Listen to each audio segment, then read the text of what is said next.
বিভিন্ন গ্রহে কোকাকোলা ও মেন্টোসের পরীক্ষা। পৃথিবীতে কোকাকোলায় মেন্টোস ফেললে আমরা সবাই জানি কি হয়। একটি সাধারণ ফাউন্টেন বা ঝর্ণার মতো কার্বনেটেড পানীয় ওপরের দিকে ছিটকে ওঠে।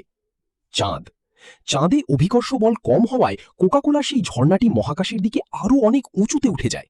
এটি পৃথিবীর তুলনায় অনেক বেশি দীর্ঘ এবং শক্তিশালী হয়। বুধ গ্রহ, এই গ্রহটি সূর্যের খুব কাছে হওয়ায় এখানে প্রচুর তাপ। মেন্টোস ফেলার সাথে সাথেই কোকাকোলার সাথে সাথেই ফুটতে শুরু করে এবং প্রচণ্ড চাপের ফলে এটি একটি আগ্নেয়গিরির মতো বিস্ফোরিত হয়ে উপরের দিকে উঠতে থাকে। মঙ্গল গ্রহ, মঙ্গলে বায়ুমণ্ডলীয় চাপ খুব কম।